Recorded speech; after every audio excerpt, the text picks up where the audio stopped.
and build relationship directly to the one who produce it.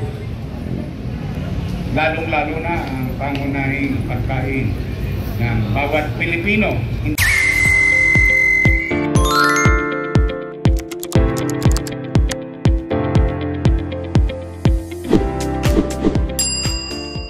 Hindi lang ng Manileño ang bigas.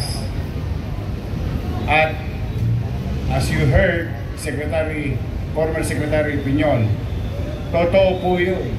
Lapu-lapu. Ganyang kalaki. Pwede mo bilhin, baka ma-3-in-1 ka pa. Kasi sa dami ng nahango sa yamang dagat ng ating bansa sa Mindanao. And the only challenge is to bring it here. And by the time it landed here in Manila, ang presyo hanggang purgatorio na. Konti na lang, langit na.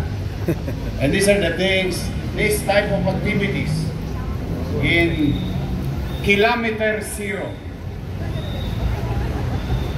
As you all know, roads going north, east, west, and south starts in Manila. There, in Luneta. And this symbolic event is being true to our commitment. First, on our biases as consumer in Manila. To protect the interests of the people of Manila, makatipid, makamura, makasariwa. Sariwang prutas, gulay, isda, at anumang pangunahing bilihin sa pang-araw-araw na pangangailangan ng bawat pamilya Manila. Second, to help and inspire the farmers that there are still some individuals like Manila, like local government of Manila, believes in them and supporting them in our own little way. Yang simbolo ng ating programa ngayon, yan ang kinakatawan at nasa likuran ng layunin ng programa natin ngayon. Kaya sa atin pong mga farmers, wag ko kayong mawala ng pag-asa.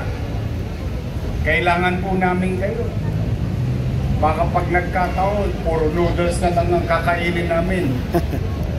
Dahil wala nang gustong magtanim.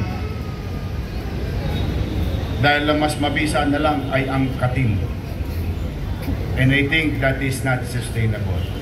And if I remind you of the recent past, I think the government, for that matter, all government, not only Philippine government, but universally, it is very clear that in a given challenges of our time, like pandemic, food, no matter how rich you are, no matter how poor you are, without food, patay, kambata ka. Bilat ang ating mata. Because I remember that 2020, nobody wanted to send us the rice that we are importing. That was, there is a lull of supply. If I'm not mistaken, that was September, October, and November of almost the last quarter. They are withholding their supplies to the country simply because there is pandemic and they wanted to protect themselves. Saan tayo? Umasa tayo sa pag-aangkat. Nangailangan din sila. Masisisi ba natin si Vietnam? Masisisi ba natin si Thailand? No. It's just that they are prepared and we are not. And I think that lesson should be learned by our leaders on how to securitize X amount properly stored and taken care of our government to continue and not to disrupt the supply of food in our table. Kaya po sa aming mga bisita na naparito, katulad na nabanggit ng aming direktorang maganda, Direktora Cristal Bagaching, sa pangalan pa lang, kumikinang na ang Maynila. Ang direktora ng aming tourism, Cristal Bagaching, at totoo po yung sinabi ni Secretary Piñol kanina, inabisuhan ko po si Director Hison na in our own little way,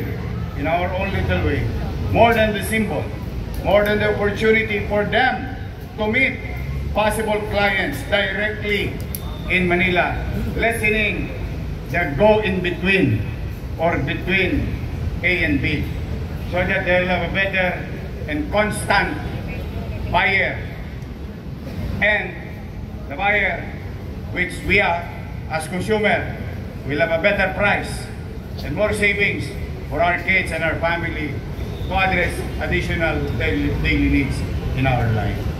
So, kaya po sa inyo, mga naparito, lalong-lalo na sa ating Assistant Secretary ng Department of Agriculture, Attorney Genevieve Guevara,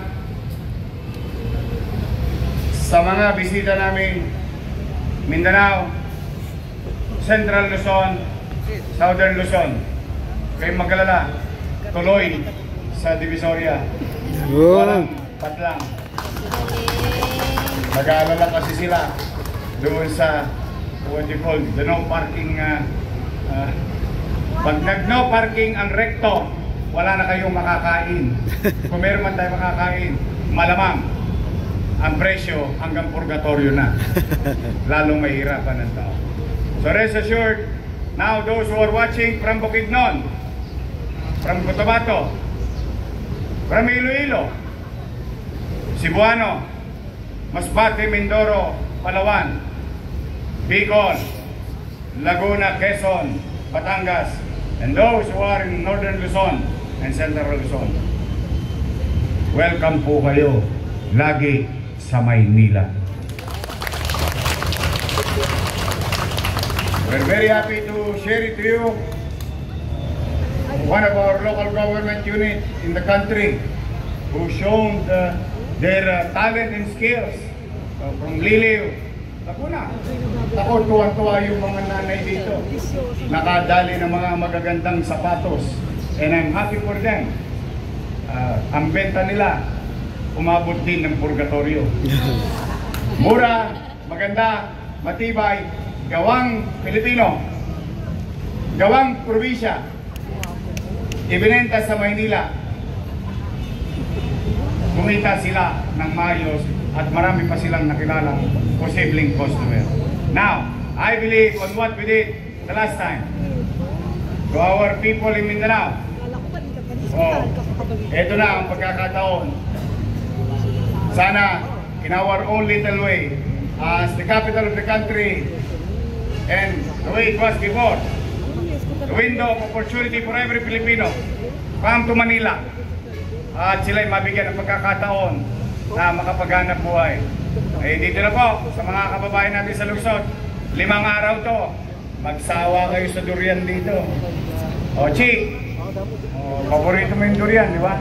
Tirador ng durian to eh. Sa aming mga kababayan, mga kapwa empleyado, mga dumadaan, dito po, suportahan natin ang ating agrikultura, ang sariling ating pagkain na nagbibigay at magbibigay ng kapanatagan, kasiguruhan, anumang uri ng trahedya or challenges or dilubyo. Once we secure our food, I think we have better chances to survive in challenging times.